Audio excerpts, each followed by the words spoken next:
Olá, começamos agora mais um programa Doctor Entrevista. Obrigada pela companhia. E hoje aqui ao meu lado estamos dois pastores aqui de Caratinga, o pastor Jackstone Carvalho Braga, da Segunda Igreja Presbiteriana, o pastor Jaelson de Oliveira Gomes, da Primeira Igreja Batista. Primeiro eu gostaria de agradecer a presença dos senhores. É um prazer muito grande tê-los aqui para a gente discutir sobre a reforma, sobre este assunto que queríamos falar aqui. A reforma completou 500 anos agora em outubro, né? E eu convidei os pastores para a gente bater um papo sobre o que foi a reforma, fazemos um balanço também como que está hoje essa questão. E eu começo com o pastor Jackstone, primeiro se apresentando, gostaria que o senhor apresentasse. O senhor não é daqui de Caratinga, né, mas já tem bastante tempo, né? Tem 11 anos que eu estou morando aqui em Caratinga, pastoreando a Segunda Igreja na Rua Nova, mas sou de Carangola. Sou casado com a Shirley, meus filhos Pedro e Rafael. Então, quando eu penso em identidade, a minha identidade está atrelada à família, não ao que eu faço, né? Sim. Então eu olho para lá e falo, eu agradeço a Deus pela minha esposa, pelos meus filhos e pelo trabalho que tem sido desenvolvido nesses 11 anos aqui na cidade de Caratinga. Pastor Jaelson também não é daqui, né? De Vitória? Eu sou de Vitória da Conquista, mas há 30 anos que eu pastoreio em Minas Gerais, há 30 anos que sou pastor e também tive a oportunidade de passar pelo Rio de Janeiro durante 4 anos, então eu tenho essa caminhada.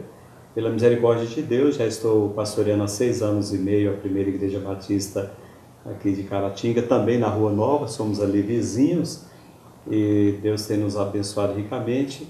Tenho 3 filhos, sou casado com a Damares e tenho a Damares, a Evelyn e o Kevin, 3 preciosidades que Deus tem me dado. Então, a semelhança do Jackson, também sou muito atrelado à família, amo a família e a minha família de uma maneira toda especial.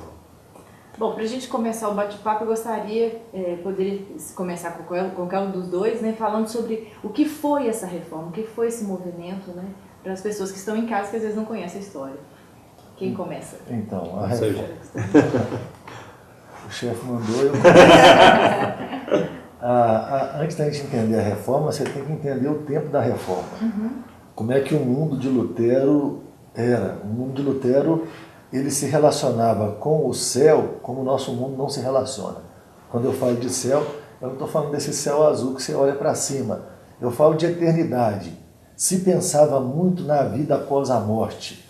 Se pensava muito em céu, inferno e principalmente purgatório. Era um mundo muito invadido por demônios, né? Se falava muito disso. E as pessoas viviam tentando expiar suas culpas por meio das obras que elas faziam. Então você imagina que nesse período, um monge agustiniano, que antes de ser monge, ele era um estudante de direito, Lutero, ele um dia é derrubado por um raio, ele faz uma promessa a Santa Ana, que se ele não morresse naquela hora, se tornaria um padre. Ele vai para o monastério, se torna um monge agustiniano e ali ele começa a tentar acalmar a alma, sabe? Acalmar essa confusão, encontrar a paz com Deus, se ver salvo de alguma maneira. Mas uma coisa importante é que isso não acontece de maneira nenhuma. Lutero se autoflagela. Há relatos de Lutero ser encontrado desmaiado. Você tem filmes que mostram Lutero desmaiado, por exemplo, dentro do quarto dele ou da cela que ele ficava, e de tanto que ele se batia para tentar expurgar os pecados dele. Lutero fazia todos os atos que eram necessários dentro da igreja para que ele pudesse sentir paz com Deus. Ele faz uma jornada até Roma, e o abade lá do monastério fala que ele seria muito abençoado. Existiam promessas que se ele subisse uma escadaria de joelho, ele teria muitos pecados perdoados, salvaria a alma do purgatório. Lutero, quanto mais ele se envolve com essa teologia, essa doutrina, mais perturbado ele está. O abade, uma hora, ele vira para Lutero e ele fala assim, você só precisa amar a Deus. E Lutero fala assim, mas ao invés de amá-lo, eu o odeio. Porque ele via um Deus justo e carrasco que destruiria a vida dele e tudo que ele fazia não dava certo. Aí esse abade manda Lutero estudar a Bíblia. Num determinado momento, ele começa a estudar então Salmos, começa a estudar Romanos, ele chama Gálatas, ele fala que se casou com Gálatas, mas em Romanos ele encontra no versículo 17, no capítulo 1, lá diz assim, o justo viverá pela fé. Então ele compreendeu que a justiça de Deus viria por meio da fé, ele creria no Senhor e Deus atribuiria a ele os méritos de Cristo. Deixa eu tentar explicar isso aqui rapidinho. O que significa? Você imagina, eu olho para mim, pastor Jaelson, para você, e nós somos todos pecadores. A gente vive tentando acertar, mas a gente não consegue acertar. E no final das contas você sempre está no vermelho. E se eu te perguntar aqui agora, e aí, você vai morrer, você vai para onde? Para o céu ou para o inferno? E você vai falar assim, eu não sei, Deus que sabe, caso você acredite em Deus. Essa dúvida vai permeando o coração. A ideia da justificação é que quando você crê em Deus, Deus atribui a você os méritos de Jesus. E Jesus vive aqui na terra de forma pura, cumpre a vontade de Deus, e ele morre como um cordeiro perfeito. Então é como se você, quando Deus te olha através de Jesus, é como se você nunca tivesse pecado na vida. É como se você tivesse cumprido toda a lei de Deus o tempo todo, então você é santa. E aí Lutero, em 1517, que é o ano da Reforma, aparece numa cidade do lado ali um outro monge chamado Tetzel. E Tetzel pregava uma mensagem para acolher indulgências, né? Eles queriam acabar a igreja de São Pedro, e aí Tetzel dizia mais ou menos assim, a cada moeda que tilintar no fundo do gasofilácio é uma alma que sai do purgatório. Imagine você está aqui pensando que a sua mãe está no purgatório, que o seu pai está no purgatório, e você está pensando que você vai para o purgatório. E o Papa Leão X promete, assim, perdão total para os seus pecados, você pagando. O pessoal paga. E quando o pessoal vai pagar, aí Lutero vai, escreve as 95 teses, com muita raiva daquela situação toda, coloca ali na porta da igreja do Castelo de Wittenberg, e esse é o primeiro marco que a gente tem da Reforma Protestante. E é interessante que essas 95 teses apresentadas ou fixadas ali, elas em momento algum têm uma ênfase teológica, como depois a gente verifica nas 5 solas, mas muito mais são apresentadas como questões estruturais, governamentais, como questões de sistema de governo, de papado, e como foi citada a questão de purgatório e vários outros itens, mas não era em momento algum para destruir a igreja institucionalizada, mas o próprio nome, reformar. Então não para destruir e começar e construir algo novo, mas reformar aquilo que estava precisando de reforma. Inclusive parece que ele fez essas 95 teses para ter uma aula, parece que ele era professor, é isso mesmo? Que conta a história? Professor, doutor em Bíblia. E ali era um lugar onde você colocava teses e as teses eram discutidas.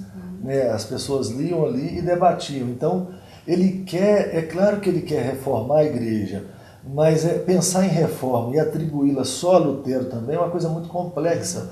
Você tem 1500 anos de igreja antes disso. E a igreja, ela acredita em Cristo. A igreja, ela crê na fé. A igreja, ela crê na graça, só que a igreja começa a ter seus desvios nesse processo todo.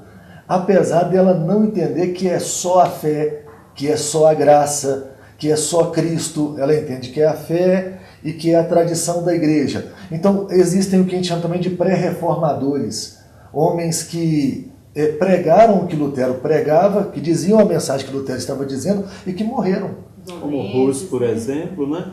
Até quando Hus ele foi executado pela igreja na ocasião, e o nome dele, que significa exatamente a questão do ganso, que é o sentido no alemão, e aí 102 anos, quando ele sendo executado, ele diz, vocês estão executando um ganso, mas há de se levantar um cisne em que vocês não conseguirão assassinar. Olha para você ver, 102 anos antes já se falava em reforma e alguém já tinha sido executado por falar dessa reforma. E aí quando aparece Lutero como esse cisne que a igreja não conseguiu matar, a igreja não conseguiu calar a voz do cisne, que não conseguiu executar, mas que deu todo esse brilhantismo na construção da reforma.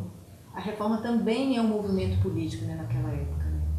Havia uma intenção de acabar com o poder da Igreja Católica. Então, quando você pensa em Lutero, não. Quando você pensa em Lutero, é um homem que está cheio dos dilemas espirituais e lutando para resolvê-los. Mas a gente tem que entender que a igreja domina o mundo.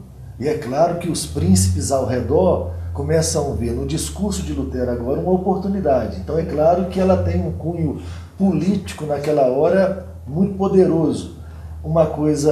Mas uma coisa que é muito, muito importante de você pensar nessa hora é o tanto que isso favorece aquilo que Lutero pregava.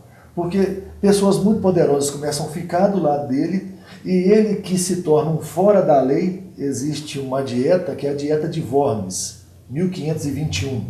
Em 1520, Lutero foi excomungado da igreja. Em 1521, ele é chamado para se retratar. Ele tem que voltar atrás daquilo que ele escreveu. Ele chega e fala ainda, a não ser que eu seja convencido pelas Escrituras, ele fala que não vai se retratar de nada que havia sido escrito. E ele pede a ajuda de Deus, porque ele está assinando ali a pena de morte dele. Então é claro que tem todo um principado por trás que vê uma oportunidade agora de se livrar do domínio de Roma. Mas pensando em Lutero, o reformador, a reforma ela tem um cunho espiritual. Mas deixa eu falar uma coisa enquanto eu lembro aqui. A reforma também ela é uma forma de ver a realidade. Você pensa que até aquele momento, quando você queria ver a realidade, você perguntaria à igreja o que é a realidade. Como é que eu crio os meus filhos? Como é que eu entendo a Bíblia? Como é que eu entendo a vida como um todo? A reforma está estourando, mas ao mesmo tempo está acabando a renascença, a auto-renascença. Está chegando no seu cume aqui e a auto-renascença está dizendo bem assim, o homem é a explicação de todas as coisas. Então, a auto-renascença, que daqui a pouquinho vai vir o iluminismo e outras frentes, vai falar bem assim, é o humanismo. O homem no centro de todas as coisas. O homem vai explicar a realidade. Lutero vai falar bem assim com os outros reformadores, não. O mundo tem um Criador. O homem não compreende a realidade a partir dele. O homem compreende a realidade a partir de Deus. E Deus se revelou por meio das Escrituras. Então, se eu quero ter uma visão real de quem eu sou, um humanismo verdadeiro, ele é um humanismo cativo à palavra de Deus. Se eu quero entender os poderes, eu vou entender através das Escrituras. Então, são visões da realidade, cosmovisões. É o que a reforma está trazendo. A cosmovisão da reforma existe um Criador que se revelou, que enviou seu Filho Jesus Cristo. Esse Criador, ele se revelou por meio da palavra dele, e nós entendemos tudo por meio da palavra. A igreja dizia, não, vocês entendem tudo por nós, através da igreja, através da tradição da igreja, e vai ter a renascença, e até os nossos dias, as pessoas dizendo, não, nós entendemos o mundo por meio de nós. O problema de entender o mundo por meio de nós é que a gente se torna muito pessimista. No final das contas, você vai falar bem assim, a minha vida dá muito mais errado do que certo, tem hora. Sabe, eu invisto em algumas coisas, eles não funcionam. Sabe, tudo que eu me dedico tem hora que não dá certo. Você tem uma história gigantesca da humanidade, o mundo não é melhor hoje do que o mundo era 10, 20 anos atrás. Você pensa assim, não, o humanismo, ele produz desespero. E aí a visão da reforma é essa, que não há... As Escrituras vão nos dizer qual é o nosso papel, o nosso lugar no mundo e como as coisas vão funcionar. Então, quando eu penso em reforma, é claro que as pessoas vão se aproveitar daquele momento para retomar o poder político. Mas os reformadores não, eles estavam causando uma reforma religiosa. E aí, nesse caso, até é bom também Eu ia só interromper um pouquinho, Sim. porque o nosso primeiro bloco terminou, mas nós vamos rapidinho para o intervalo, daqui a pouquinho a gente continua com esse bate-papo, porque tem muita coisa para a gente falar aqui, é rapidinho.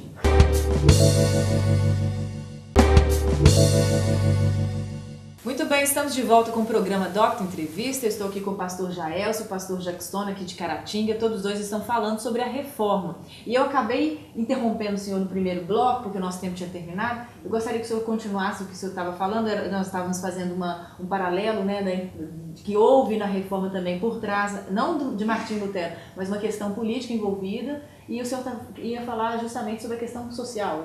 Isso, porque quando a gente observa em termos da reforma, a gente começa a verificar historicamente os benefícios da reforma, não somente do ponto de vista espiritual, que é o grande motivo da própria reforma, mas quando a gente vê várias questões sociais, no que diz, por exemplo, a concentração de renda, no que diz respeito à concentração de terras na mão da igreja institucionalizada, no que diz respeito a várias questões de âmbito social de justiça que naquela época eram inexistentes. E aí a gente começa a verificar, como foi dito há pouco pelo Jackson, em que muitos se aproveitaram dessas bandeiras que eram levantadas para também mostrar que era possível o poder ser distribuído a muitos, a questão de igualdade, a questão de riqueza para todos, para que todos possam ter direito, possam ter benefícios também. Então é importante a gente verificar que a reforma, ela pegando no princípio, que é a questão espiritual, que em momento algum nós podemos deixar de lado, mas ela acaba mudando toda a Europa e todo o mundo de então, com várias mudanças circunstanciais significativas. Eu creio que é importante destacar isso também. Inclusive nós estamos falando culturalmente, né? As grandes universidades depois surgiram desse movimento também, né? Deixa eu fazer um gancho do pastor aqui, na sua pergunta aqui.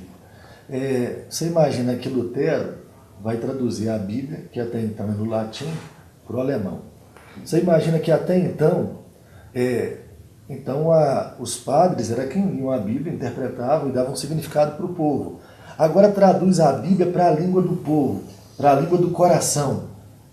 Isso vai ter, assim, diversas ramificações. Nós temos que ensinar agora todos a lerem, para que todos tenham acesso à palavra de Deus. Quando os homens começam a ler, quanto mais cultos os homens ficam, menos os poderosos têm poder. Começa uma revolução mundial a partir de então, em gestos muito simples ali, quando você vai conhecer a verdade, e a verdade liberta. E a verdade vos libertará, é isso aí. Eles vão... Esse é um grande movimento. Você vai ver que a igreja fala que é só o protestantismo, nós estaríamos errando. Mas o cristianismo como um todo, mas o protestantismo depois vai ter muita vazão disso, ele vai brigar muito pela educação. O protestantismo, uma das bases dele é o Estado laico. Você vai encontrar isso nos reformadores demais. O Estado não é só do protestante.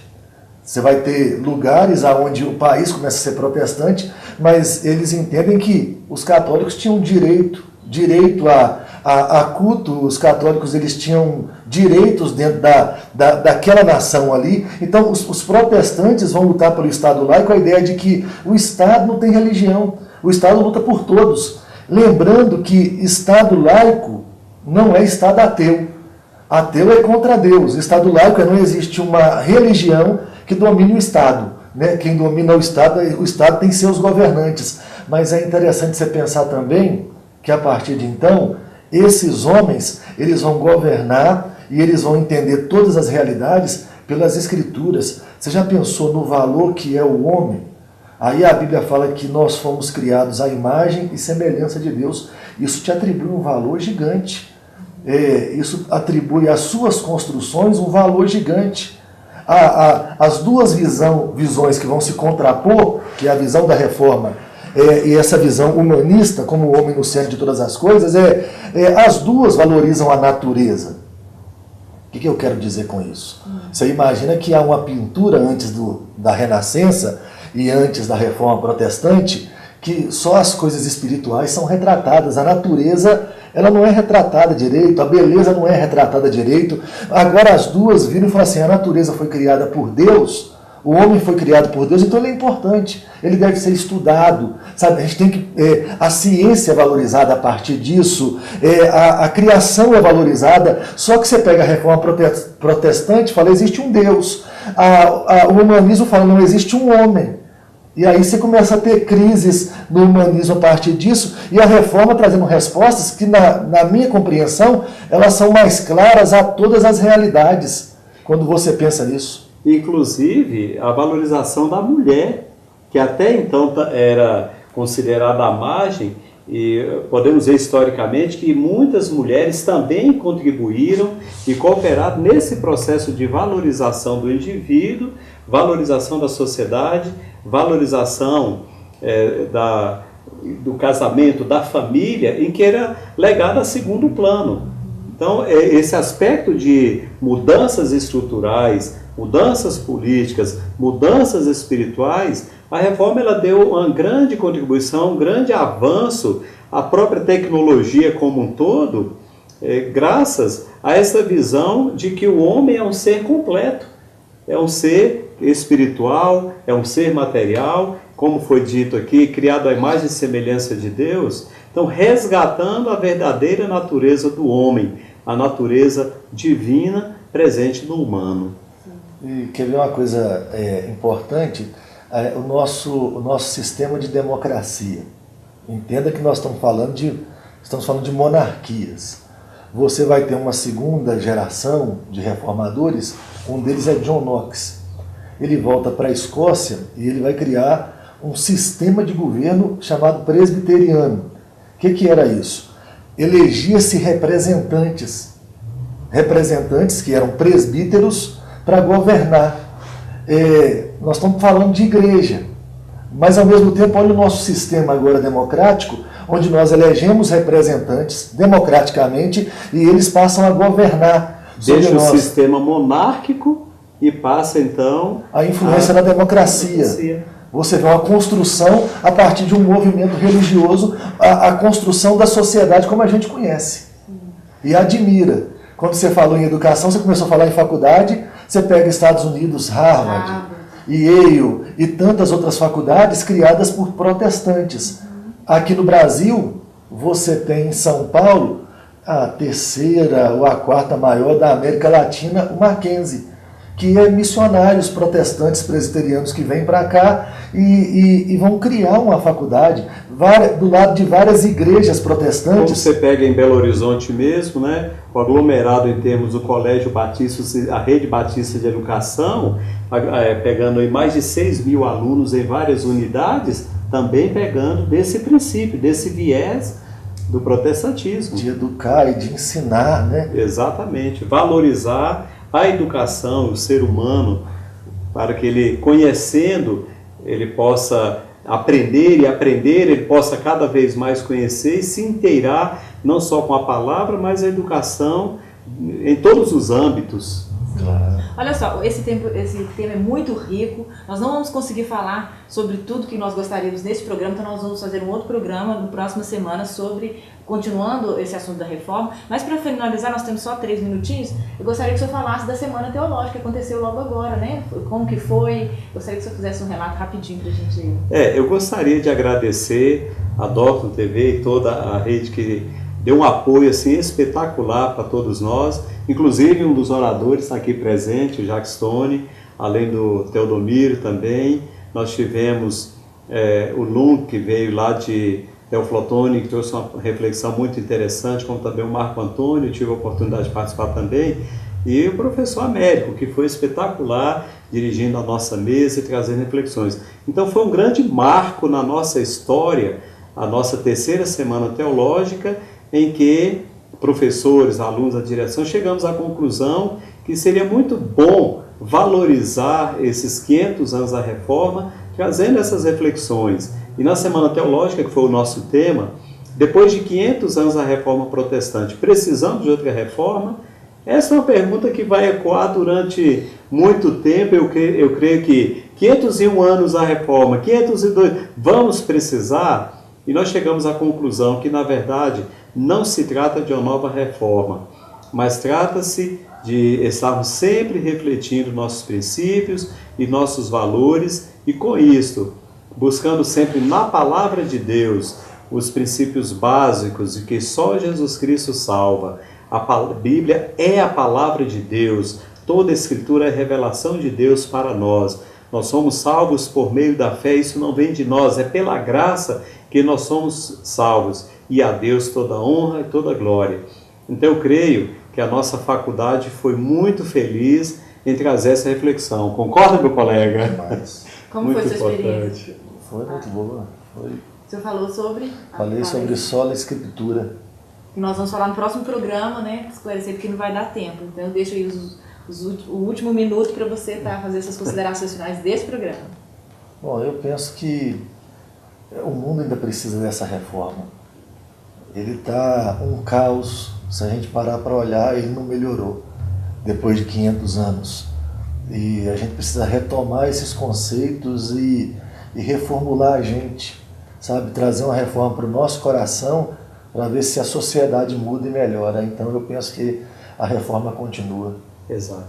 Ela não está parada, não é estática, ela é dinâmica, constante, diária.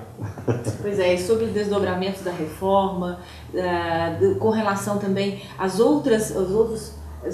várias igrejas, né, e denominações que surgiram na reforma, nós vamos estar falando no próximo programa. Eu gostaria de agradecer então a presença dos senhores e conto com vocês no próximo programa, tá bom?